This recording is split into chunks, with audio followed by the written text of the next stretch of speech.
Quatrième rendez-vous des JTSE Online qui se déroule ici au Doc Haussmann sur notre plateau installé pour ce cycle de conférences, tables rondes et masterclass.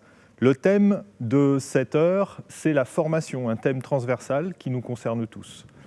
Cette année, beaucoup de choses ont évolué, les métiers ont été mis à mal et nous allons essayer de comprendre comment la formation peut nous aider à passer ce mauvais moment. Mes invités, qui sont des spécialistes de la formation, j'ai le plaisir de recevoir Terence Briand et Olivier Dufresne, que je vais laisser se présenter. Olivier. Bonjour, donc je suis Olivier Dufresne, gérant du centre de formation Livordi depuis 2012. Nous sommes spécialisés dans les formations son, lumière, vidéo. Et évidemment, notre cœur de métier est les formations pour les intermittents du spectacle et aussi audiovisuel et cinéma. Terence. Donc bonjour, je suis Terence Briand, je suis le coordinateur pédagogique de Witty Audio Formation. Voilà, c'est une société qu'on a fondée il y a 7 ans pour principalement répondre aux demandes de formation en son des prestataires et des intermittents du spectacle. Et après, on s'est ouvert un petit peu en lumière, effectivement, et en vidéo, mais notre principal cœur, c'est la réponse en son aux prestataires et aux techniciens. Alors, cette année 2020, on a constaté une explosion du volume de formation. On s'en doute un petit peu. Pour quelles raisons les personnes vous ont sollicité plus que d'habitude ? Eh bien, aujourd'hui, oui, il est vrai qu'on a eu une surcharge de demandes par rapport aux autres années. Le Covid étant là, donc évidemment, une grosse partie de l'activité étant à l'arrêt, les techniciens ont cherché à se former pour s'occuper, se mettre à jour, ce qui est voilà, une bonne décision aussi, pour rester employable et être à jour avec les techniques. Et il est vrai que cette situation a fait aussi que notre métier est en train d'évoluer et nous aussi, sur les formations, nous suivons le cours pour l'évolution. Voilà, en espérant bien évidemment que cette situation ne dure pas et qu'on revienne quand même avec du public, parce que ça reste quand même du spectacle vivant. Voilà.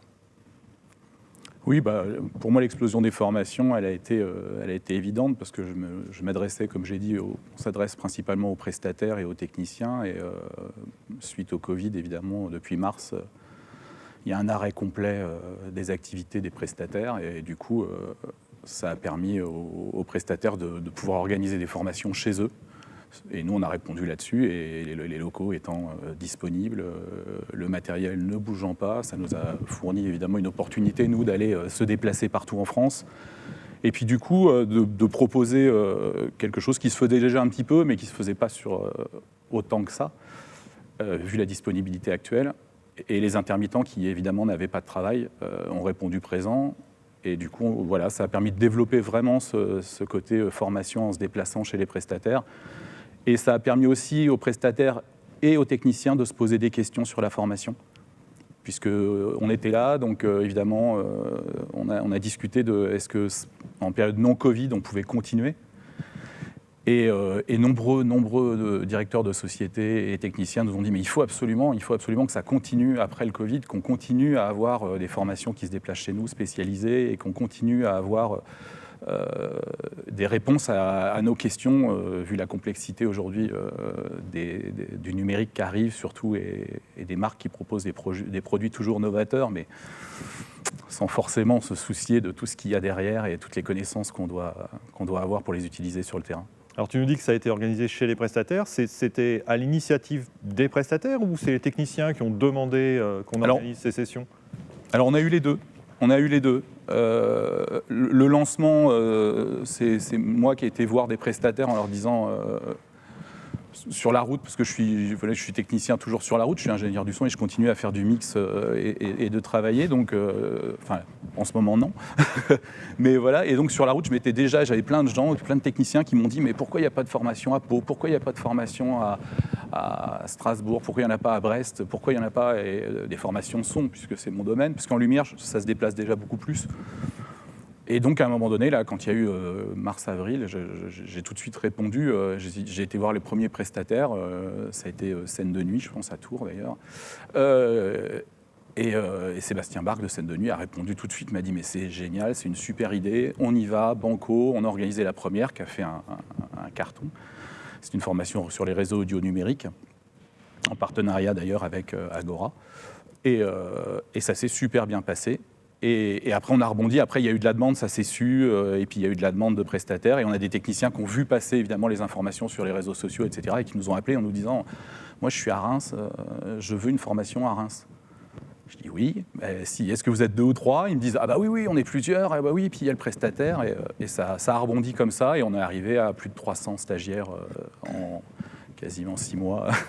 Donc oui, ça a vraiment propulsé le Covid. Et surtout, ça a fait se poser des questions sur l'avenir de la formation, sur ce qui manquait, etc. Et on a eu plein de techniciens qui nous ont remerciés en nous disant « Mais nous, ça nous permet de se remettre à niveau, de comprendre où on va, parce qu'ils se sentaient perdus par rapport à l'arrivée principalement, évidemment, du numérique et des réseaux, etc., qui est quand même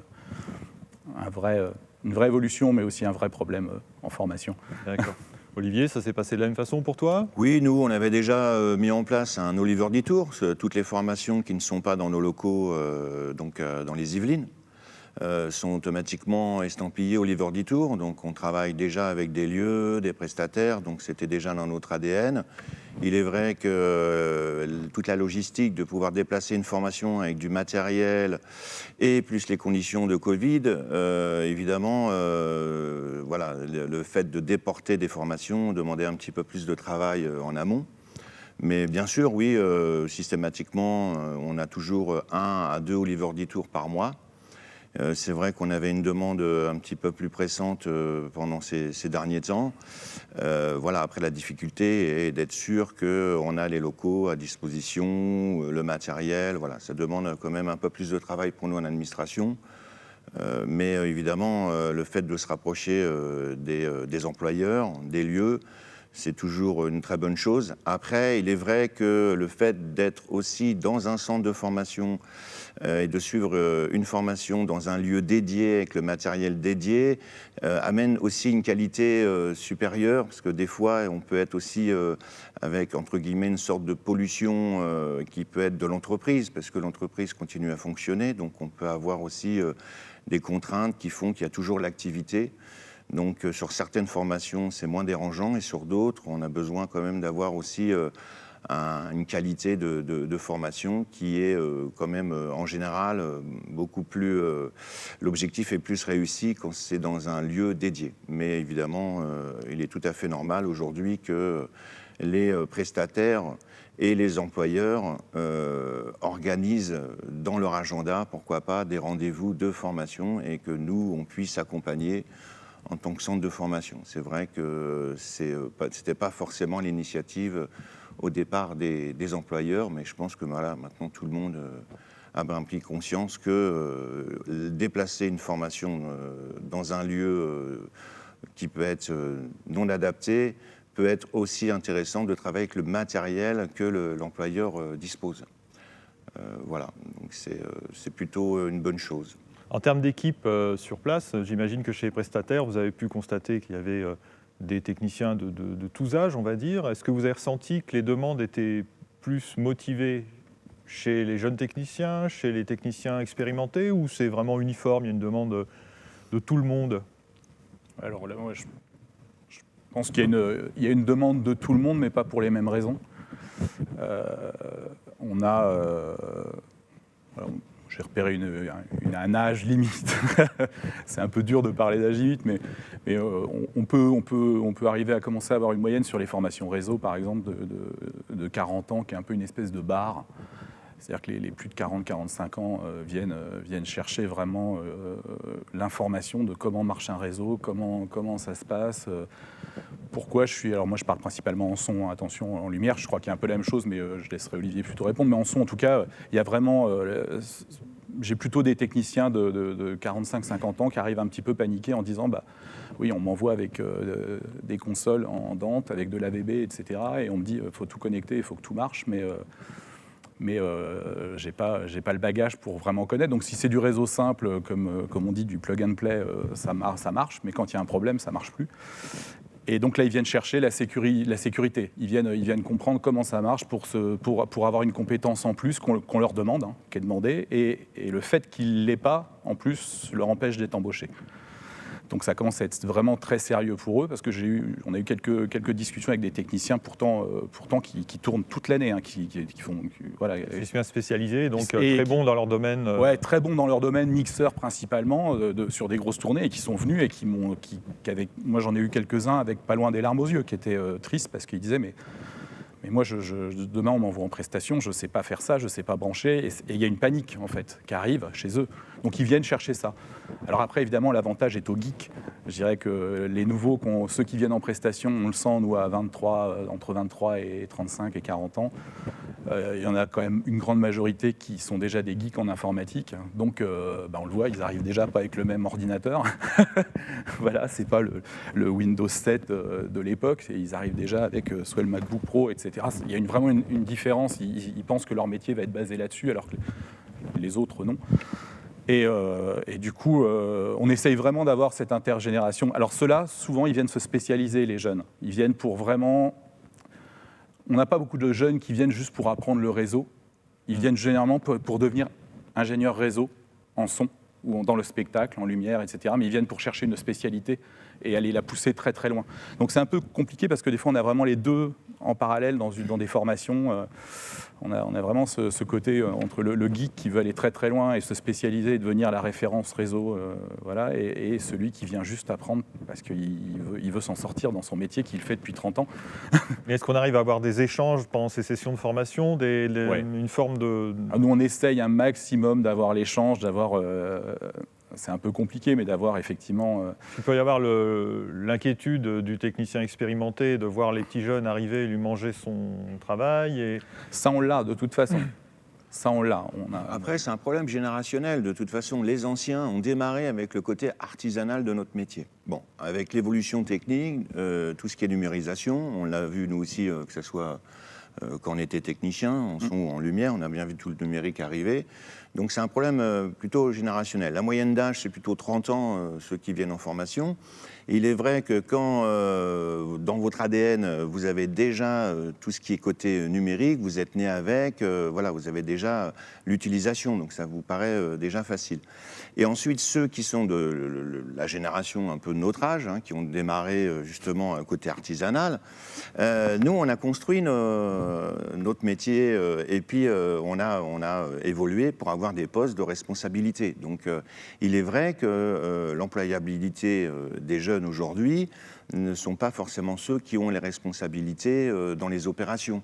C'est souvent, on retrouve quand même des anciens à la tête d'entreprise, c'est souvent aussi voilà, de la génération ancienne qui est là, à côté artisanal, etc. Et donc aujourd'hui, voilà, on se rend compte que c'est vrai qu'il y a une vraie fusion entre le côté numérique qui s'immisce partout, surtout aujourd'hui avec le côté booster du Covid et tout ce qui est distanciel. Donc je pense qu'il est vrai que le fait qu'on ait dans les mêmes sessions des jeunes et des anciens, ça peut permettre aussi, la formation, c'est pas que de la technique, c'est aussi un bilan psychologique. Il est vrai que quand on travaille, on est tout le temps à fond dans son métier, on a du mal à se positionner dans le paysage des techniciens, à savoir à peu près à quel niveau on se situe. Parce qu'on a appris sur le tas, ou on a fait des études, voilà, on travaille sur une opération, chacun a ses responsabilités pour faire en sorte que le spectacle ou l'opération se déroule.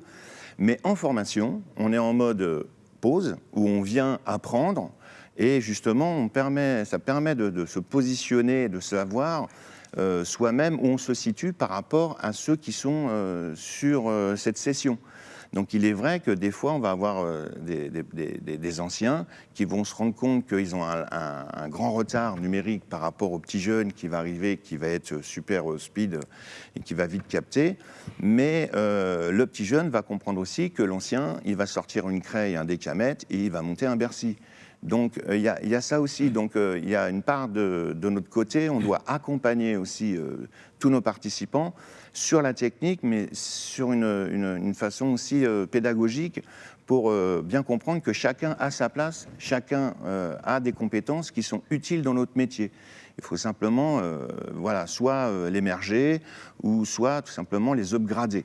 Voilà, donc il n'y a pas de problème, je dirais, d'âge, il y a juste un problème de motivation et ensuite d'objectif aussi, savoir, on vient en formation, on vient parce qu'on a un objectif, on ne vient pas parce qu'on est passé devant une vitrine, on trouvait ça sympa. En tout cas, dans nos centres, voilà, ce sont des gens qui sont quand même ultra motivés. Donc c'est vrai que, voilà, pour moi, c'est plutôt un problème générationnel. Et évidemment, les anciens partent de plus en plus à la retraite. Donc on arrive avec une génération de la trentaine qui, elle, est totalement numérique. Et on aura encore ce tournoiement avec d'autres jeunes qui peut-être, eux, viendront d'ailleurs avec des techniques qu'on pourra peut-être merger dans notre métier, qui n'ont peut-être rien à voir avec le spectacle aussi. Hein. Donc voilà, c'est sans cesse cette roue qui tourne et qui s'accélère avec le temps aussi, quoi. Donc il est vrai que dans nos équipes, on est censé aussi avoir une veille technique et une veille technologique ultra à jour pour pouvoir répondre et anticiper à toutes ces demandes. L'économie du spectacle, on ne sait pas trop ce qu'elle sera demain, on sait ce qu'elle est aujourd'hui malheureusement, mais on ne sait pas trop ce qu'elle sera demain. On peut peut-être se douter qu'il y aura une recherche de transversalité dans les compétences chez les techniciens, c'est-à-dire quelqu'un qui avant était très spécialisé sur un poste, on va peut-être lui demander de faire ci, de faire ça, ne serait-ce que pour équilibrer les comptes. Est-ce que vous constatez déjà des demandes de techniciens qui voudraient élargir leur panel de compétences, ou est-ce que ça vous semble être une piste intéressante pour un technicien d'élargir vraiment ses compétences ? Pour moi, il y a deux transversalités possibles. On est déjà dans une transversalité parce que le métier de technicien son, avant on était mixeur, on pouvait être caleur système, enfin ça c'est quelque chose qu'on vit d'aujourd'hui, il y a déjà des spécialités, et puis il y a le technicien son qui doit de toute façon, quand il part en prestation tout seul, il est mixeur, caleur système, installateur réseau, il contrôle les consoles, il fait les retours, il fait la façade, il fait tout, il fait le patch, etc. Donc on a déjà une espèce de transversalité dans nos propres métiers qui viennent, où il y a déjà plein de spécialités qui sont en train de se détacher. Et en fait, on s'aperçoit que faut quand même connaître toutes les spécialités. C'est évident. Après, on a de la demande, nous, de prestataires sur des transversalités. Je pense que c'est de ça que tu parles. C'est des transversalités entre lumière, son, vidéo. Et là, un technicien qui fait du son et qui va apprendre la lumière parce qu'on va lui demander de plus en plus. Oui, c'est la demande. Moi, je vois parce que les prestataires... De la part de techniciens ou de prestataires ? C'est la demande de part de prestataires. Oui, c'est ça. C'est la demande des prestataires. Moi, je réponds toujours que c'est très compliqué parce que en son, par exemple, mais en lumière, on a la même chose. Et en vidéo, je pense que c'est pareil. Ça demande des spécificités qui sont de plus en plus pointues. Les marques sortent des outils très, très pointus. Et je pense qu'on n'est pas encore à une grosse démocratisation où c'est facile de faire du son, où c'est facile de faire de la lumière, où c'est facile de la vidéo. On va peut-être y arriver parce que c'est en train grâce au réseau, grâce à tout ça, tout est en train de se mélanger. Mais on a encore besoin de spécificités dans nos métiers qui sont pointues et qui font que c'est un peu compliqué d'être un technicien transversal, mais on en voit de plus en plus, effectivement. Mais moi, c'est pas ce que j'ai le plus en formation. Moi, ça me paraît une suite logique. De toute façon, vu que le numérique s'est mis dans tout, tout devient de l'asservissement, etc. La vidéo, le son, ça me paraît une suite logique que justement, il y a une sorte de fusion entre déjà la lumière et la vidéo. Ceux qui font de la lumière s'intéressent à la vidéo et ceux qui font de la vidéo s'intéressent à la lumière. Ça me paraît tout à fait logique, parce que déjà sur les opérations, souvent c'est le pupitreur qui va envoyer les médias, et celui qui est au média serveur, il aimerait bien comprendre aussi comment celui de la lumière il envoie, etc. Et tout ça, ça passe par du réseau. Donc ça me paraît une suite logique de ces transversales et de ces fusions de métiers.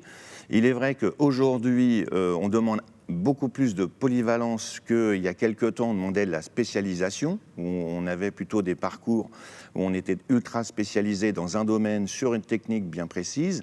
Et aujourd'hui, justement, avec cet effet un peu booster aussi qu'on s'est aperçu avec le distanciel, et qui restera dans nos métiers, on a besoin d'une certaine polyvalence. On ne demande pas à ce qu'il soit ultra geek dans toutes les séquences d'une opération, mais par rapport à une responsabilité d'une opération distancielle ou hybride, puisqu'on peut avoir de l'hybride aussi, je pense que les techniciens ont besoin de comprendre et de pouvoir aussi s'adapter par rapport au matériel que le prestataire dispose. Parce qu'il est vrai qu'on a connu des périodes où, si on remonte dans le temps, on a connu des périodes où on faisait avec le matériel, moi j'ai démarré, c'était de l'artisanat, donc on faisait avec les moyens du bord et le matériel que le prestataire avait. Ensuite, il y a une belle évolution sur le matériel qui fait que c'était plutôt la fiche technique qui décidait de l'achat du matériel. Donc on se formait sur un produit en disant, voilà, je suis sûr que ça va fonctionner. Et là, maintenant, on retrouve une sorte des transversales, de la polyvalence, où il va falloir faire avec le matériel que les prestataires disposent, avec les lieux qui sont équipés aussi. Et puis après, le fait de pouvoir merger toutes ces compétences, c'est très intéressant, ça ouvre énormément de portes. Je dirais qu'aujourd'hui, on est vraiment sur un cap décisif de notre métier. On va, avec tout le numérique et tout le distanciel, on va pouvoir quand même ouvrir énormément de choses. On va avoir aussi des compétences extérieures qui vont pouvoir s'intégrer dans notre métier. Ça peut venir du jeu vidéo, etc. On le voit bien avec tout ce qui est tracking, tout ce qui est décor virtuel, etc. C'est ultra intéressant. Et je trouve que justement, ça peut permettre à chacun de trouver sa voie dans notre métier. Et il est vrai que le fait de pouvoir merger et par le réseau, c'est très intéressant parce que ça permet à tout le monde de pouvoir communiquer, fluidifier. Voilà. Donc c'est vraiment une période charnière aujourd'hui, et je pense que pas mal de techniciens ont compris que justement, il va falloir peut-être se diversifier pour être un petit peu plus polyvalent. Et surtout une colonne vertébrale, je dirais, qui est le réseau, qui est commune à tout le monde.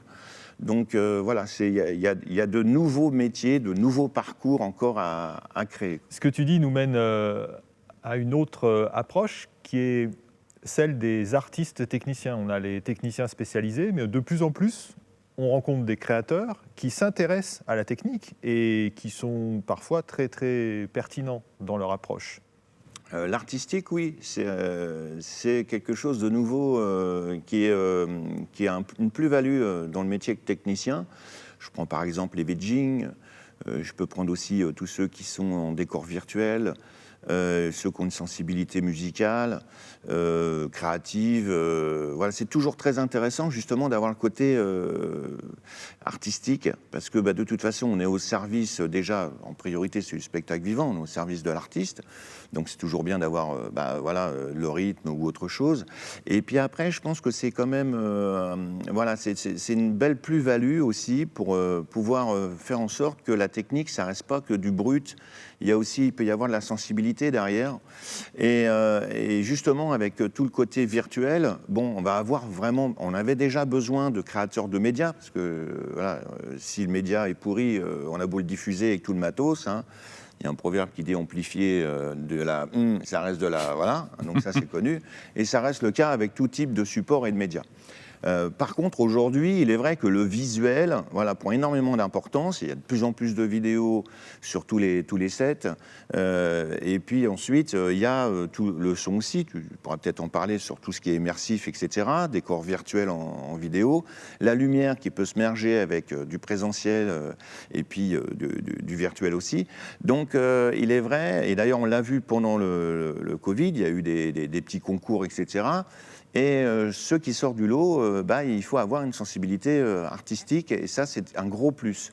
Alors après, évidemment, la sensibilité artistique, elle ne s'invente pas, on l'a ou on ne l'a pas, on est une âme musicien ou pas, mais on peut quand même peut-être aussi, nous, accompagner aussi pour pouvoir aider à faire en sorte que ça soit un petit peu plus déployé ou travaillé le côté artistique. Et c'est vrai que ça, ce sont parmi des mots-clés que j'essaye maintenant de voir pour intégrer dans nos formations et pourquoi pas aussi trouver des formateurs qui ont un côté un petit peu plus artistique pour amener différemment les formations, le contenu. C'est toujours très intéressant.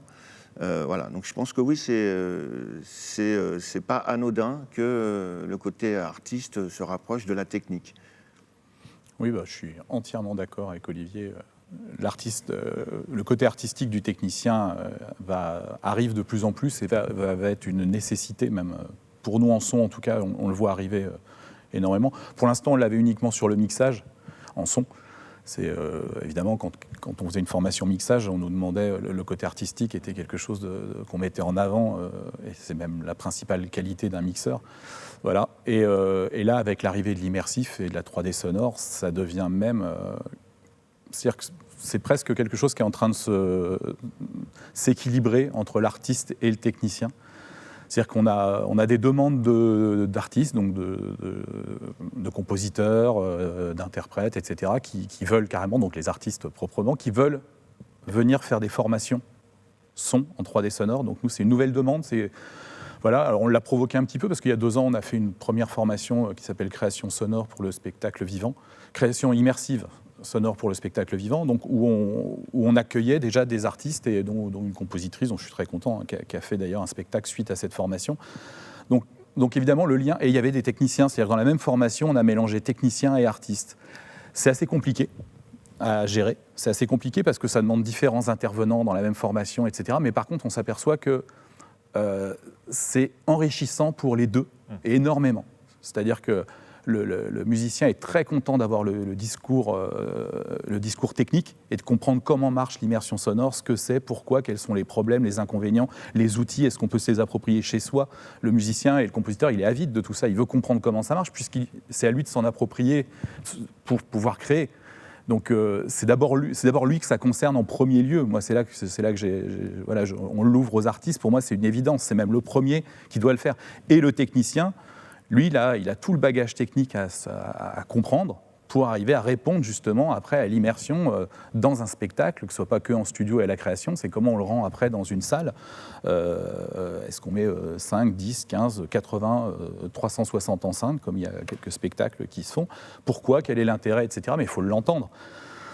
Et ça, nous, par exemple, c'est vraiment une voie qui arrive en son où le mélange artiste-technicien se fait complètement entendre. Et voilà. Mais après, je comprends complètement qu'il y a des techniciens qui ne s'intéressent pas à l'artistique. Il y en a quelques-uns.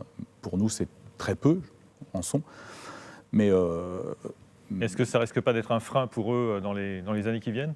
Je pense que ça va être un frein, mais ça ne va pas être un frein parce qu'il y aura toujours besoin de techniciens spécialisés dans le montage, dans quelque chose qui fonctionne avec des cahiers des charges très précis.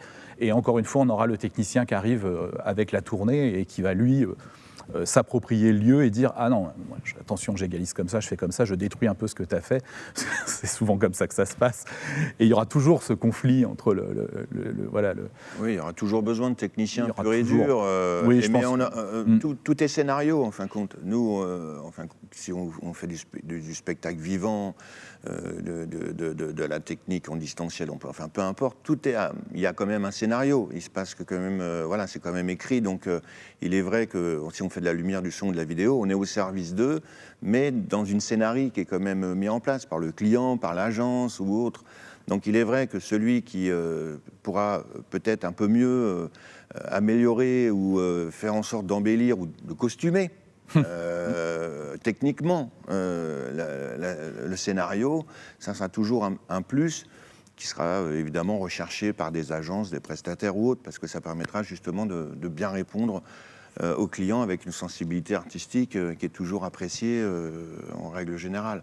Mais on aura quand même besoin de bons techniciens purs et durs qui mettent les mains dans le cambouis, parce qu'à un moment donné, il faut que ça marche. Voilà, qui ne se posent pas de questions, qui font Non, à un moment donné, c'est la technique qu'on leur dit de faire. C'est Voilà, qui appliquent couche le cahier 1, des couche charges. 2, couche 3, voilà.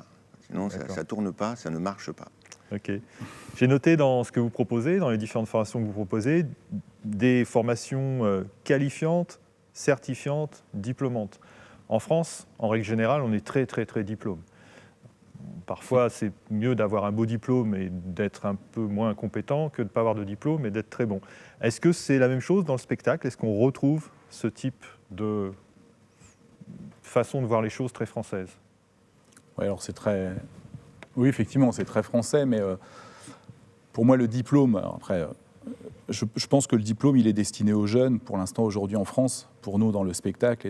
C'est-à-dire qu'effectivement, moi, je suis très content que des jeunes, aujourd'hui, arrivent avec un niveau BTS, un niveau... voilà.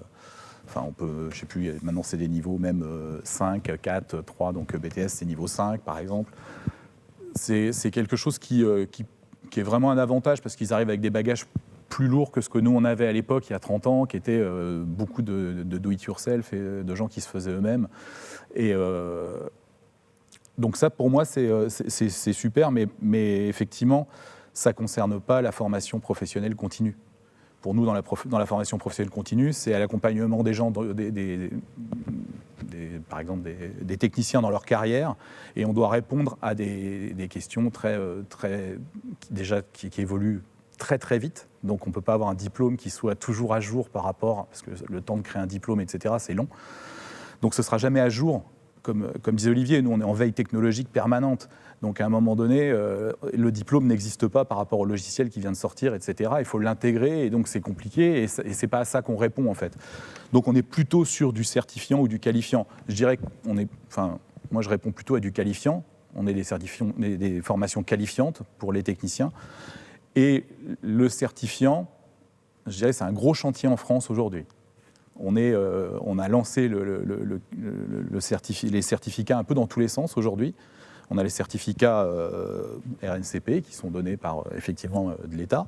On a les certificats des marques. C'est-à-dire qu'on commence à avoir pas mal de marques qui nous disent « Ah, moi, je veux créer mon certificat et vous êtes habilité, Barco par exemple, vous êtes habilité Flux, Spat Révolution par exemple, pour citer en son. » Donc des marques commencent à créer leur propre certification, et on a les certificats des centres de formation. C'est-à-dire que nous, on a fait notre propre certification en disant que les gens qui passent par Witi Audio Formation ont un certificat par rapport à la formation qu'ils ont suivie, ce qui pour nous, pour les prestataires, représente une étape d'employabilité sur ce domaine spécifique. Avant tout, il faut les faire reconnaître par les prestataires, évidemment, tous ces certificats. Du coup, ça fait un espèce entre les marques, l'État, les centres de formation, ça fait une espèce d'amalgame de plein de certifications qui sont plus ou moins reconnues. C'est pour ça que je parle de qualification. Ce qui est important, c'est d'être reconnu par ses pairs, reconnu par les employés, les prods, etc., qui a dit « Ah, il a fait cette formation-là, donc oui, il va être… » Et que surtout, le technicien, puisqu'on s'adresse à eux, se sente sécurisé. Pour moi, c'est l'important quand il sort d'une formation, c'est qu'on ait répondu à toutes ces attentes et qu'il se sente sécurisé. Donc ça, c'est la qualification qu'on vient de lui apporter. Pour moi, aujourd'hui qu'il ait un certificat, un diplôme, etc., dès l'instant où il maîtrise et qu'il peut retourner se faire plaisir, parce que moi, la notion de plaisir, elle est essentielle dans notre métier. Et quand on ne maîtrise pas, on ne se fait pas plaisir, ça c'est certain. Et c'est ce qui se passe aujourd'hui. La discussion que j'ai avec tous les techniciens, c'est ça. C'est la réponse, pourquoi vous êtes en formation ? Parce qu'on ne maîtrise pas ça, on ne maîtrise pas ça. Je dis, ah ouais, c'est pour ça que vous faites la gueule à la console. Ben oui, parce qu'il y a un problème, parce qu'à un moment donné, quand on ne maîtrise pas, à l'époque, on avait deux câbles à tirer en analogique, et on maîtrisait, on savait ce qui se passait. Voilà. Là, aujourd'hui, on tire une fibre, et c'est de l'informatique. Donc, ceux qui ne maîtrisent pas Je me permets de t'interrompre, parce qu'en fin de compte, j'ai une petite divergence par rapport à ce que tu viens de dire. On a besoin de diplômes. On a besoin pour les jeunes qui arrivent dans notre métier, c'est une très bonne chose qu'ils puissent être diplômés, pour avoir un parcours qui puisse être employable. Voilà, ce n'est plus de l'artisanat, on n'arrive plus comme ça, difficile, même quand la grande porte est ouverte, de passer par la fenêtre pour pouvoir être employé. les prestataires aujourd'hui ou les employeurs ont besoin quand même de cursus établis. Donc il est vrai qu'il y a beaucoup de compétences à avoir. Il y a aussi pas que de la technique, il y a de l'anglais, etc. Enfin, il y a plein de choses. Donc c'est vrai que le fait d'avoir un parcours avec des diplômes, ça me semble quand même, dans l'avenir, il est vrai que tout centre de formation doit proposer des parcours diplômants. Mais en formation initiale. Formation initiale. Nous aussi, chez Oliver Ordi, on travaille sur ce sujet pour proposer des formations diplômantes qui permettent de garantir à l'employeur que la personne qui a suivi cette formation sur un cursus moyen, long ou court terme puisse être employable et maîtrise les sujets, puisque ensuite elle passe devant un jury avec des exercices, donc voilà, ça reste quelque chose de diplômant. Après, le fait de faire, nous on était confrontés, quand moi j'ai démarré il y a quelques années, on donne des certificats. Tout centre de formation peut inventer son certificat. C'est des certificats d'assiduité, comme quoi on a bien suivi la formation, répondu aux exercices, etc. Et il est vrai que nous, on a eu des retours des prestataires nous disant « bon, c'est fort sympathique ». Mais en fin de compte, tout le monde a suivi la formation, tout le monde a été assidu. On les donne à tout le monde. Donc à un moment donné, il faudrait peut-être aussi faire le distinguo entre ceux qui suivent la formation et ceux qui ont les compétences. Donc, nous, on sépare. Voilà. Chez Wiki Audio, par exemple, formation, nous, dans le certificat, on a des cases et on coche les compétences acquises. Et tous les stagiaires qui sortent d'une formation de Wiki Audio Formation n'ont pas forcément toutes les cases cochées. Alors nous, on a travaillé avec les marques. Nous, ils peuvent vraiment se fier à ce qui est coché, c'est ce qui est validé. Nous, on a travaillé avec les marques. On a travaillé avec les marques où justement, je prends l'exemple de Modulo avec Yannick. Nous, on a travaillé en amont avec les marques pour dire de toute façon qui est le mieux placé pour donner, je dirais en soi, une sorte de certification finale en disant il maîtrise le produit.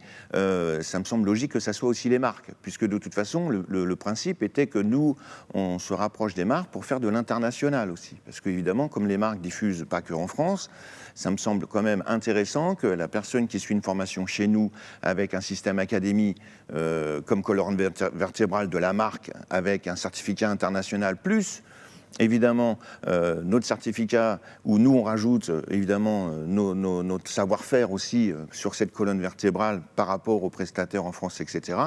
Moi, je trouvais que voilà, c'est une bonne démarche, une bonne solution. C'est ce qu'on fait aujourd'hui. Donc, évidemment, la difficulté, elle est aussi de donner des notes en soi pour dire lui a réussi ou pas.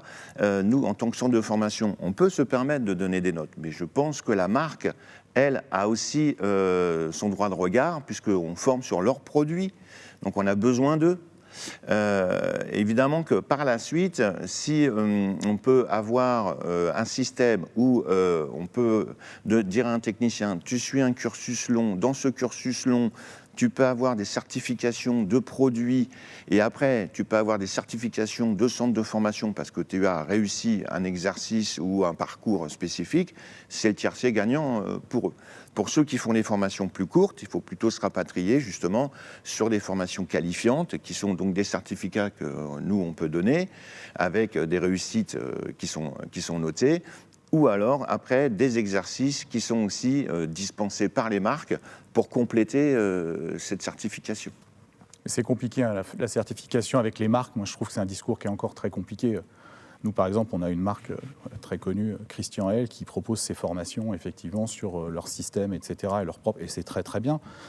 À part que c'est pas clair pour les prestataires et c'est encore moins clair pour les techniciens qui y vont, puisque quand ils ont fait une formation de 3 jours chez Christian L pour une marque, par exemple, eux, dans leur tête, ils ont fait une formation de calage système. Parce que c'est comme ça que c'était un peu vendu au départ, en tout cas. Maintenant, ça a changé un petit peu. Et du coup, quand ils installent le système, ils disent « Ah, c'est calé, c'est super, voilà, on a fait la formation », ils sortent le certificat L. Voilà. Et moi, là, j'ai un problème. Parce que c'est pour ça que j'ai monté le centre de formation, c'est qu'il y a pendant 15 ans, on m'a montré tout ça. Tu complètes le parcours. Ça ne va pas du tout. C'est un parcours de 3 jours. Et effectivement, les marques n'ont pas non plus les moyens de faire une formation calage système. Ce n'est pas eux de le faire. C'est plus au centre de formation de faire les formations calage système. La marque, effectivement, c'est bien qu'elle fasse sa formation sur le système de montage, les accroches, etc. C'est-à-dire que chacun a son... Alors, c'est de là que je pense qu'effectivement, Olivier a raison, il faut qu'on travaille de plus en plus avec les marques Et les marques doivent travailler avec nous aussi. Et les marques doivent travailler avec nous, voilà. Donc c'est vrai qu'on a un partage des deux pour qu'on ait vraiment des formations plus complètes et plus abouties. Voilà. Après, qui peuvent donner ensuite, nous, on peut très bien de notre côté donner du diplômant où on intègre dans le parcours la marque et le parcours sur un thème précis, mais on va aborder 2-3 marques parce que justement, on a un cursus qui va donner un diplôme à la fin. Mais on maîtrise telle marque et telle marque. Et aujourd'hui, je dirais en plus avec la polyvalence et tout ce qui est en train de se merger, évidemment qu'il y a des choses qui sont essentielles où on doit vraiment avoir une maîtrise avec des fondamentaux qui sont automatiquement acquis, quoi. Donc ça peut être sur le réseau, ça peut être un peu sur la vidéo, sur la lumière ou autre chose, ou sur les médias serveurs ou autres. En tout cas, il y a énormément de choses à recréer aujourd'hui, hein. Et il est vrai qu'on a... moi, je vais régulièrement dans les salons, je contacte énormément les marques pour essayer de me rapprocher d'eux. Souvent, il est vrai que avec les marques étrangères, ils ont beaucoup de mal à comprendre qu'on fait un parcours avec d'autres marques. En me disant, mais moi, je ne comprends pas, Olivier, tu viens me voir, tu veux qu'on fasse un système académie sur notre marque, très bien, mais dans ton parcours de formation, pourquoi tu mets les autres marques ? Je ne dis pas parce qu'ils doivent être polyvalents, le prestataire ou l'employeur, il n'a pas forcément que ta marque. Donc il est censé aussi maîtriser d'autres marques. Donc, et nous, en tant que centre de formation, on ne peut pas être dirigé que sur une marque. On est censé proposer tout un étalage avec différentes pommes de différentes couleurs et ensuite de dire, voilà, pour ton objectif, celle-ci pourrait correspondre. Mais tu dois maîtriser tel sujet. Donc c'est vrai que voilà, avec les marques, il y a un vrai travail à engager que nous, on a commencé déjà depuis quelques années et qui est encore à continuer. Malheureusement, avec le Covid, c'est vrai qu'il est difficile de se déplacer dans les salons, à l'étranger. Le distanciel, voilà, ça, c'est bien, mais ça a quand même ses limites. Donc voilà, j'espère que justement, par la suite, les marques se rapprocheront et je lance un appel. Toutes les marques qui veulent venir travailler avec nous, on est grand ouvert, on a besoin de vous. Sans matériel, on ne peut rien faire. Et il est vrai que si on ne forme pas aussi du technicien sur vos marques, eh bien, on ne risque pas d'en vendre et de s'en servir. Donc il est important que l'ADN soit avec les marques. Et après, pourquoi pas justement travailler avec d'autres centres de formation où on peut merger les compétences. Chacun peut avoir des spécificités sur certaines marques et pourquoi pas travailler ensuite sur des parcours ou autres. Voilà, c'est quelque chose qui est très intéressant. Je pense qu'il va y avoir une vraie transformation de notre corps de métier qui nous sommes plutôt sur des formations courtes et sur de la technique pure et je pense que tout ça va amener sûrement à une évolution des parcours qui fait qu'on aura aussi besoin de pouvoir former différemment les techniciens pour pouvoir répondre aux futurs besoins quand tout le monde sera vacciné, qu'on pourra sortir et envoyer un peu de son et rencontrer du monde. Mais voilà, donc on a une phase, ce que je vous disais, on a une phase ultra importante dans nos métiers, en pleine transformation.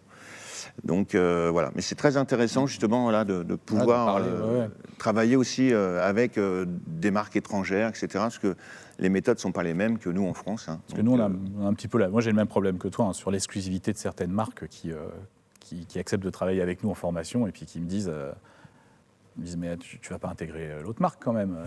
Je dis, si, je peux pas, je suis obligé. On a eu le début sur Kalash System, c'est une des premières formations qu'on a fait il y a maintenant 8 ans. Voilà. Après, on peut faire que sur une marque, hein, enfin un webinar entre mais nous, après, etc. Chose, ça pose aucun problème. D'ouvrir. Effectivement, nous, notre rôle, c'est d'ouvrir. Le jeu, c'est les multicompétences. C'est ce qu'on disait, l'employabilité avec la polyvalence. Ça fait partie. Mais effectivement, chez un prestataire, nous, on a le problème aussi, parce que souvent, ils sont monomarques. Enfin, en son. Nous, ça arrive souvent qu'un prestataire nous dise j'ai acheté telle marque et on va faire, je ne citerai pas de marque, mais voilà, on va faire la formation là-dessus, c'est obligatoire. Et donc, on doit répondre à ça aussi. Voilà, donc. Si on parle des compétences des personnes, des techniciens, je crois que nous trois sommes des bons exemples de ça. Quand on est arrivé dans ces métiers, on s'est tous rêvés derrière la console, derrière le pupitre, à mixer les Rolling Stones au Stade de France. Or, il y a une personne qui mixe les Rolling Stones et puis il y a 150 autres personnes qui font d'autres choses. Est-ce qu'on pourrait donner des pistes à des jeunes techniciens qui voudraient intégrer le métier et qui rêvent d'un jour être à la console, mais à qui on pourrait dire s'il y a d'autres métiers, pas forcément inintéressants, par lesquels tu pourrais rentrer dans cet univers du spectacle et de l'événementiel? Alors, Non, je ne dirais pas. Il est vrai J'en ai eu une idée. Mais il est vrai que, avant de faire les Stones, moi, voilà, pareil, hein, moi aussi, je voulais être la console. J'ai plutôt tapé de la goupille et puis des poignées de fly, hein, et puis manger un peu de haillons de camion. C'est normal, il faut connaître la chaîne. Voilà. Donc, on est comme sur un bateau. Hein, si on prend un peu d'autres métiers, on est à un instant T tous concentrés sur un objectif, la réussite de tel spectacle ou autre, et au service d'eux. Donc on est tous sur le même bateau. Il faut que chacun soit à son poste, mais qu'on connaisse aussi le poste de l'autre, pour ne pas non plus polluer ou quoi que ce soit. Donc il y a une chaîne, je dirais comme un paysage à comprendre, où se situer, et puis être dans le bon tempo. Après, il est vrai que tout le monde rêve d'être à la console, mais en soi, une fois qu'on y est, après, c'est difficile d'y rester aussi. Voilà, c'est ça aussi qu'il faut se dire, c'est que c'est encore plus dur d'y rester. Hein. Donc, je dirais qu'il y a plein de choses intéressantes dans notre métier où, en fin de compte, on peut se rendre compte qu'on avait décidé au démarrage. Moi, par exemple, j'ai démarré avec de la lumière. Je me suis vite rendu compte qu'en fin de compte, j'étais bien mieux en régie générale parce que j'avais trouvé mon ADN, alors qu'au départ, j'étais plus basé sur de la lumière. Et après, avec l'expérience, avec le temps, je me suis rendu compte qu'en fin de compte, j'étais vraiment fait plus pour manager des équipes, etc. Donc c'est vrai que, puis aujourd'hui, voilà, j'ai monté une entreprise. Donc, mais c'est vrai que, je dirais, s'il faut trouver des passerelles pour les jeunes qui veulent arriver en se disant, voilà, je n'ai pas le carnet d'adresse, je ne sais pas comment rentrer dans ce métier et j'aimerais bien être, entre guillemets, celui qui est en haut de l'escabeau, voilà, donc pupitreur ou autre, faites savoir ce que vous faites. C'est-à-dire qu'aujourd'hui, vous avez quand même tous les supports sociaux, tout ce qui est chaîne vidéo, et je pense que les CV, aujourd'hui, ils doivent être pas en papier, mais ils doivent être en vidéo, sur des chaînes.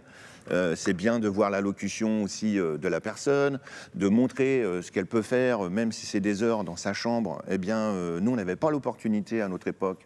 Hein, il fallait aller toquer aux portes. Là, il y a une chance extraordinaire, c'est de pouvoir montrer voilà, tout ce qui est possible d'être fait, je dirais, en solo, sans être dans le métier. Et ensuite, ça peut être très intéressant parce que je pense que pour recruter par la suite, on peut très bien avoir toujours notre carnet d'adresse, comme ça a toujours été dans notre métier, mais on peut aller chercher des compétences aussi qui peuvent être intéressantes, justement par tout ce biais de réseaux sociaux, de vidéos, de chaînes YouTube ou autres.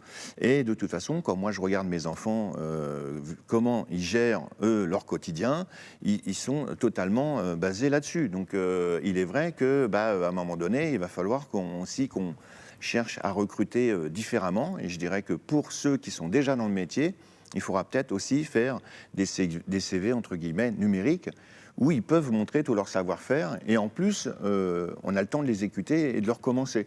Hein, c'est vrai qu'avant, on prenait plus des photos, des petites vidéos de concerts qu'on faisait, etc. Donc ça, c'est vrai que c'est une nouvelle façon de recruter. Et là, c'est plein de petites fenêtres qui s'ouvrent. Mais après, faut-il aussi avoir la possibilité de faire en sorte que tout ça se fusionne pour se rencontrer. Alors justement, peut-être que le JTSE peut amener ce genre de choses, où il est vrai que le JTSE, on avait des gens du métier qui étaient aguerris, on avait quand même du public jeune aussi qui venait, mais peut-être que le JTSE pourrait aussi par la suite faire venir toute cette jeunesse qui n'est pas forcément du métier, et que nous, on serait ravis de rencontrer, de former, et je pense que pour les employeurs aussi, ça peut être très intéressant, comme parler de l'artistique, etc. Donc ça peut être une bonne solution aussi pour une ouverture. Je pense que les salons aussi, et il est vrai que voilà, le JTSE serait une bonne passerelle aussi là-dessus. Je ne sais pas après ce que tu en penses, mais... Ah bah ça, c'est une bonne passerelle. C'est sûr que le JTSE pourrait être une bonne passerelle. Moi, je pense que dans les fenêtres qui restent ouvertes pour accéder pour les jeunes, parce que c'est ça la question, pour conseiller les jeunes à mixer les Rolling Stones. Bon, déjà, je pense qu'il faudrait qu'ils inventent une machine à remonter dans le temps, mais ça va être compliqué. Non, il y a quelque chose qui s'est perdu beaucoup, je trouve. Moi, dans notre métier, c'est l'assistanat. Moi, quand j'ai commencé, j'ai eu la chance d'être pris en assistant en studio. Il y avait des gros studios qui prenaient des assistants. J'ai été assistant après d'un ingé son, d'un deuxième, etc., qui m'a pris sous son aile et qui m'a emmené. Alors ça n'empêche pas que c'est avant tout la motivation. Donc je dirais plutôt aux jeunes qu'il faut d'abord être motivé. Il n'y a pas que la voie des grandes écoles et des écoles de son. C'est La une passion voie, aussi. la passion, voilà. C'est une école. La voie des grandes écoles, c'est l'école un peu royale, c'est le passage royal. Mais pour mixer les Rolling Stones, c'est pas parce qu'on a fait une grande école et qu'on a un doctorat en son qu'on va mixer les Stones. Et loin de là. Loin de là. C'est même peut-être une condition aggravante. Non, mais ça, c'est assez compliqué parce qu'effectivement, il faut passer par une case du camion, comme il disait, Olivier, la case et puis avoir, je dirais, la chance d'être repéré par un ingé son qui tourne ou quelqu'un qui tourne et qui te prend sous son aile. C'est les circonstances qui vont faire ça. Mais la circonstance, on peut la provoquer. C'est exactement. Et pour la provoquer, faut être passionné, il faut vraiment avoir envie et surtout, une des voies qu'on commence à voir émerger, c'est la spécialisation. Évidemment, c'est-à-dire que le jeune qui est très très pointu, par exemple, en réseau, puisqu'on en revient toujours à cette problématique, le vieux je vais parler de moi, parce que moi, le vieux de 47 ans, qui est en tournée et qui part en tournée, il va aller chercher l'assistant qui le rassure. Et l'assistant qui le rassure, c'est celui qui va lui monter un réseau sans aucun problème, etc. Et qui va dire, mais attends, il n'y a pas de problème, je te mets ça, tu veux combien de canaux là, tu passes en AVB, on passe en ça. Et qui maîtrise et qui, attends, mais la lumière, on va la faire passer aussi, et puis on peut passer ça, et puis le tracker, il n'y a pas de problème, moi je te le fais passer comme ça, tu récupères les coordonnées X, Y, Z. L'assistant pourra plus être aussi l'assistant, il pourra faire autre chose aussi. Oui, mais donc, la discrétion de l'assistant, moi c'est toujours ce que je dis aux jeunes que je reçois, qui viennent me voir pour me demander leur métier, je leur dis, que vous ayez un bagage ou non, le bagage va être utile de toute façon. Le diplôme, ce qu'on parlait au début, le côté diplômant. Votre diplôme va être utile, mais après, il va falloir aussi accepter de se remettre discrètement pour tourner, en tout cas pour partir en tournée et mixer une star. Il va falloir accepter de partir en tournée avec d'autres gens qui prennent sous son aile et qui montrent justement ce qu'on disait, les anciens vont montrer le côté un peu plus artistique, et voilà ce qu'on en fait. Et du réseau, parce que le réseau, en lui, on s'en fout. Ce qu'il faut, c'est qu'à la fin, ils finissent par provoquer une émotion aux gens, parce qu'on est tous là pour ça. Je pense que ce soit de la lumière, du son, de la vidéo, c'est qu'à la fin, on veut ça, on veut provoquer des émotions. Enfin, notre métier, moi, mon cœur de métier, il est là-dedans, sinon je ne ferais plus de son. Et donc, il faut aller leur montrer ça, parce que ça, c'est pas parce qu'ils sont bons techniquement qu'ils ont compris que le cœur du métier, c'est ça, c'est aller montrer une émotion, aller faire vivre une émotion à un public, puisqu'on est tous là pour ça. Et quand il a compris ce côté-là, je pense que l'accès à la console se fait tout seul. Ouais, mais ça, il faut arriver à le partager, il faut arriver à le donner. C'est aussi les rencontres. De toute façon, notre métier, on a tous évolué par les rencontres. Il faut savoir provoquer la chance, il faut être curieux, il faut aussi être attentif, il faut savoir donner le maximum quand on donne le top, parce qu'on peut attendre des heures, puis d'un seul coup, il faut y aller. Donc je pense que, il est vrai que peut-être qu'on imagine qu'on veut faire les Stones, mais en fin de compte, on va peut-être faire Sting à la fin, je ne sais pas. Mais en soi, il est vrai que tout le monde a envie de venir en haut de la pyramide. Mais c'est des rencontres. Ouais. Voilà, c'est une succession de rencontres, de carnets d'adresses, de possibilités aujourd'hui avec tout ce qui est justement dématérialisé, réseaux sociaux, chaînes vidéo, etc., de pouvoir aussi trouver de l'employabilité de ce côté-là, de se faire connaître aussi, de se faire repérer. On peut trouver aussi, par ce moyen-là, de l'assistanat. Tu peux avoir quelqu'un qui est très bon à la console, qui va dire, tiens, lui, il a l'air de bien maîtriser sur tel soft, etc. Tiens, pourquoi pas le rencontrer? Donc peut-être qu'il peut y avoir, dans notre métier, du collaboratif qui peut très bien se monter entre techniciens et qui peut devenir aussi employable parce qu'ils ont réussi à faire une bonne team. Et on en a besoin dans le bateau A, B, C, D, parce que on a besoin. On peut avoir du collectif aussi qui peut se créer pour merger des compétences. Donc ça, c'est intéressant. Et je pense que les jeunes aujourd'hui ont peut-être un petit peu plus ce côté collectif, etc. que nous anciens on avait. Nous on consommait d'une façon différente aussi. On le voit bien. Même ceux qui viennent chez nous sont quand même plus attentifs à la planète, etc. Et c'est une très bonne chose parce que justement il y a un vrai changement de mentalité, de mode de consommation. d'organisation, de mode de réflexion. Donc ça, c'est intéressant. Je pense que justement, voilà, on va peut-être avoir des petits noyaux qui vont se créer et qui seront peut-être justement après des références. Et ça ne sera pas une personne qui sera derrière la console, mais dira, moi, c'est toute ma team et on est 3-4. Et c'est grâce à ça qu'aujourd'hui, on peut travailler sur des gros événements. Alors, dans le style changement de mentalité, on parle de changer la planète. Il y a quelque chose qui m'a frappé la semaine dernière. J'ai réalisé que parmi l'ensemble des intervenants de ces tables rondes, mais aussi parmi les 8 techniciens qui sont en régie aujourd'hui, il n'y a aucune fille. Et il faut bien reconnaître que dans nos métiers, il y a des filles, évidemment, aussi bien à l'électrotechnique que dans d'autres domaines, mais il y en a très, très, très, très peu. Et je me suis dit, est-ce que j'aurais pu inviter des filles à parité avec les garçons sur les tables rondes? Certainement pas, puisque les garçons sont très, très, très, très, très majoritairement représentés. C'est sans doute dommage, d'autant plus qu'en ayant discuté avec certaines équipes, dès lors qu'il y a une fille dans une équipe, l'ambiance est complètement différente, du moins en tournée. Est-ce que vous constatez dans vos formations une prise de pouvoir des filles, une existence des filles parmi les techniciens ou toujours pas? Nous, on arrive de temps en temps à avoir la parité dans nos formations. On est toujours ravis qu'il y ait des filles. Et il y en a de plus en plus. Je dirais depuis 3-4 ans, on a quand même de plus en plus de profils de filles.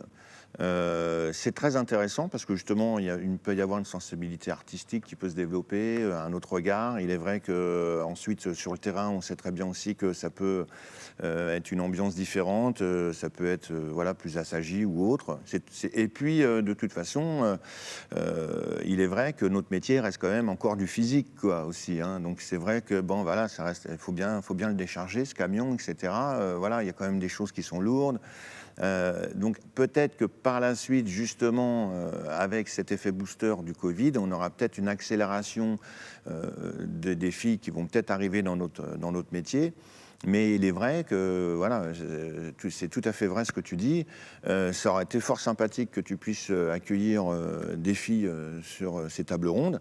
Et la difficulté, c'est qu'aujourd'hui, il n'y en a pas assez. Donc, il est vrai que, ce que je disais tout à l'heure, le JTSE pourrait essayer de faire venir justement du jeune et diversifier avec des filles qui pourraient peut-être se dire, ça, c'est possible de travailler dans ce métier sans avoir forcément des muscles qui sont pris en priorité, mais ça reste quand même un métier assez physique. Et il est vrai qu'aussi concilier quand on a des enfants ou autres, c'est pas évident. Alors il est vrai que aujourd'hui tout le monde sait que il y a beaucoup de couples qui sont recomposés. Donc on le voit bien pour les intermittents, pour eux c'est pas évident. Et en plus quand on est maman, c'est vrai que on a plus tendance à donc c'est pas évident. Et je pense qu'il y a aussi peut-être une part de notre côté, on a peut-être une part de responsabilité de notre côté aussi en tant qu'anciens. On n'a pas assez amené aussi l'ouverture de notre métier à des profils pour les filles. Et c'est peut-être nous anciens qui étions peut-être plongés dans notre univers. Et aujourd'hui, oui, il y aurait sûrement, et en plus, en règle générale, les filles qui travaillent dans notre métier, c'est des bosseuses. Elles défoncent en général, elles bossent, parce qu'en plus, elles ont, entre guillemets, l'obligation de devoir faire plus pour prouver, mais elles n'ont rien à prouver. Donc je pense que oui, il y a sûrement un changement de mentalité qui s'est déjà fait, hein, mais peut-être un petit peu plus sur la technique. Après, c'est mon sentiment. Hein. Après, et dans ton domaine, Terence, est-ce que des compétences type spatialisation du son, etc., qui sont plus soft peut-être que de la prestation de tournée? Est-ce qu'il y a plus de profils filles ou pas forcément? Il n'y en a pas plus, malheureusement. Malheureusement, pour l'instant, on a plus de profils garçons, même en spatialisation, qui demandent pourtant plus de compétences, on va dire, artistiques que techniques, de décharger du camion, et ce qui est peut-être un peu plus physique. Mais pour l'instant, effectivement, c'est très minime le nombre de demandes de filles. Hein. On on est toujours dans une... Enfin, moi, j'ai du mal à le comprendre encore. J'ai essayé d'analyser un petit peu déjà, mais déjà, il y a 10 ans, enfin, je n'ai pas l'impression que ça ait bougé beaucoup. C'est pas nouveau, en fait. Moi, je n'ai pas l'impression que ça bouge énormément. En son, en tout cas, il y a toujours une dizaine de filles qu'on connaît, qui mixent et qui sont là et qu'on connaît un peu tous, mais c'est pas la majorité du tout. Et chez les prestataires, les formations qu'on fait, c'est... je sais pas, j'ai peut-être une fille sur 20. Ouais. On est sur des quotas comme ça, donc pour moi, c'est pas assez. Et j'ai du mal à comprendre parce qu'effectivement... alors, je pense que peut-être que ce qu'on disait, en mêlant l'artistique de plus en plus, puisque c'est ce qu'on disait, c'est que nous, ça nous intéresse énormément là, pour la 3D sonore et l'immersion. Je pense que ça va demander un gros côté artistique. Et là, j'espère qu'on va avoir un côté féminin qui va arriver en masse avec des filles qui vont nous amener justement cette espèce de touche d'habillage artistique et de dire non, mais nous, on a notre mot à dire là-dedans et on mixe différemment et on fera quelque chose de peut-être plus sensible, enfin, en tout cas, une autre sensibilité. Moi, ça m'intéresse énormément, mais aujourd'hui, c'est très faible. Ça évolue, mais doucement. Quoi. Voilà. Ça évolue très doucement. Évidemment, il y a des filles, mais, trop doucement. Mais beaucoup moins, voilà. Ça reste... pas assez. Pour conclure, on va parler un peu d'argent. On a eu une nouvelle pas super rassurante il y a quelques jours, l'AFDAS qui a suspendu les prises en charge des formations.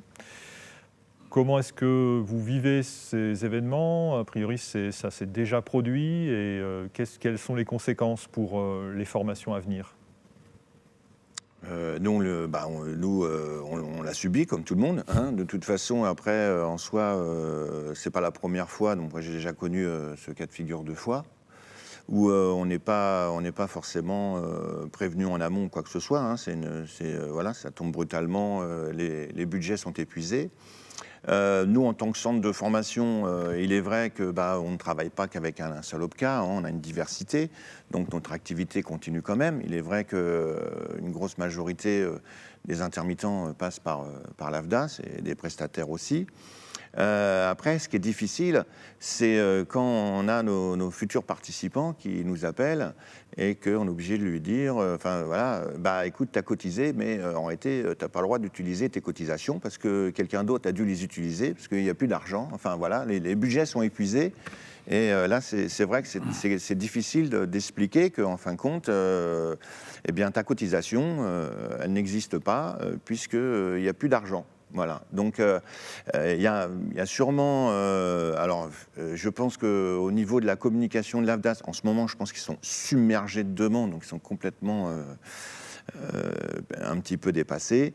Mais il est vrai que, au niveau de la communication, il n'y en a pas. Et après, je dirais que pour nous, centre de formation, on subit la chose. Mais ce qui est ultra décevant, c'est de pouvoir expliquer aux techniciens qui, lui, ça fait 20 ans, n'a jamais fait de formation et qui, d'un seul coup, il ne peut pas en faire une alors qu'il a cotisé, il n'a jamais utilisé son budget. C'est très décevant et c'est vrai que moralement, c'est pas évident parce que c'est une vraie déception à chaque fois qu'on les a au téléphone. Alors aujourd'hui, qu'est-ce qui se passe ? Les techniciens peuvent continuer à déposer des dossiers ou... Donc les techniciens, oui, peuvent toujours continuer à déposer des dossiers, en sachant que de toute façon, il n'y aura plus de financement avant le 18 janvier. C'est la date officielle que nous a donnée l'AFDAS. 2021. Oui. 2021, pas 2022. Oui. Ça pourrait. Mais donc voilà, donc il y a toujours moyen pour, à partir de début 2021, les formations vont se refaire et les techniciens vont pouvoir continuer à se former, et heureusement. Après, moi, j'espère que nous, en tant que centre de formation, on a fait des demandes à l'AFDAS de réunions où on a eu des réponses positives. Donc, on va sûrement aller voir l'AFDAS, parce que moi, effectivement, j'ai des discussions à avoir avec eux, qui sont quand même les principaux financeurs de la formation des techniciens du spectacle, en tout cas. Et moi, j'ai des discussions à avoir avec eux, parce qu'on a pris des responsabilités, nous, au centre de formation, qui, pour moi, ne devaient pas forcément nous incomber. C'est-à-dire qu'à un moment donné, on a accepté des gens en formation qui n'avaient pas même en juillet, août, septembre, qui n'avaient pas les acceptations de financement. Moi, je les ai acceptés le lundi en formation, ils étaient là, ils m'ont dit « mais on n'a pas la réponse encore de l'AFDAS, donc on n'a pas le financement ». Donc moi, j'avais le choix en tant qu'organisme de leur dire « vous quittez cette salle, donc vous avez refusé du travail qui est déjà très peu en ce moment pour venir en formation, et en plus, je vous vire de la formation ». Donc ça, c'était un choix, c'est le choix qu'aurait voulu, peut-être que l'AFDAS va me dire « vous auriez dû faire ça ». Voilà. Moi, c'est un choix que je n'ai pas fait. Donc on a eu effectivement des acceptations de dossiers de financement qui sont arrivées des fois 2, 3, 4 jours après l'entrée en formation. Ouais, je pense qu'ils ont été complètement débordés, parce que l'AFDAS, c'est pas que le spectacle, c'est pas que mais du coup, tout le reste, l'hôtellerie, etc. Enfin, c'est des responsabilités qu'on a prises. Centre de formation, en tout cas, je pense qu'Olivier a pris les mêmes, on les a pris sur les cas qui étaient là. Et à un moment donné, on a eu une absence complète de l'AFDAS depuis 2 mois, quasiment, 40 jours avant l'annonce. On a repéré exactement. Bah oui, depuis qu'on envoyait des mails tous les jours et des coups de téléphone tous les jours incessants, évidemment, il n'y a pas eu de réponse. Et on a accepté encore des gens en formation, même sans cette acceptation, toujours dans le même, en se disant, comme dit Olivier, qu'ils sont débordés, etc. Et là, d'un seul coup, la lettre tombe, on nous dit, il n'y a plus de fonds. Or, nous, on est en formation avec des gens qui ont des droits, comme dit Olivier, des gens qui ont cotisé pendant 20, 30 ans, qui ont des droits de formation, et on leur a organisé une formation pour eux, ils ont refusé du travail pour nous. Et là, moi, effectivement, j'ai un bug, je n'arrive pas à comprendre, donc je veux qu'il y ait une discussion entre, en tout cas, les centres de formation et l'AFDAS. Je pense que c'est très important, et j'aimerais qu'on organise une table ronde avec eux pour discuter de tout ça. En tout cas, je vais y aller, mais je ne vais pas parler que pour moi, je vais parler au nom des autres centres de formation aussi. Après, ce qui nous manque peut-être, nous, c'est un syndicat. C'est peut-être ce qui nous manque. C'est ce que je voulais pour nous représenter. en discuter. Parce qu'il est vrai que, aujourd'hui, on est plusieurs centres de formation, chacun est un petit peu dans son coin, et c'est vrai que s'il pourrait y avoir une sorte de, je sais pas, je pense pas que ça existe, hein, mais un peu relié au spectacle vivant, un représentant qui serait peut-être plus facile de pouvoir discuter avec les instances et les OPCO. Parce qu'il est vrai qu'on ne peut pas débarquer à 12 ou à 15 à l'AFDAS, surtout que l'AFDAS, c'est pas que le spectacle. Si on regarde, c'est tout ce qui fonctionne pas trop en ce moment, quoi. Donc, à mon avis, ils ont été submergés. Et encore, on a pu le papier à faire, ça se numérise, donc heureusement que l'évolution, heureusement. Ça va dans le bon côté. Mais je pense que il faudrait peut-être que par la suite, on a un représentant. C'est peut-être ce qui nous manque. Voilà, peut-être que... Au prochain JTSE, on aura une nouvelle chose. Et une fille, ça serait très bien. Ça serait très bien, une fille. Donc je passe le message. Voilà, une fille qui voudrait représenter les centres de formation, faire un audit de tout le monde, pourquoi pas, qui voudrait participer. Mettre une cotisation, une charte, un cahier des charges qui fait que, pourquoi pas, ça pourrait aussi aider, pourquoi pas, l'employabilité par la suite, et puis de faire d'autres tables rondes au JTSE avec des choses nouvelles sur le côté syndicat. Merci à tous les deux, merci beaucoup de votre disponibilité. Vous avez fait du chemin pour venir ici, c'est très gentil. Merci. Et rendez-vous, je l'espère, l'année prochaine au JTSE, dans ce même lieu en présentiel. À bientôt.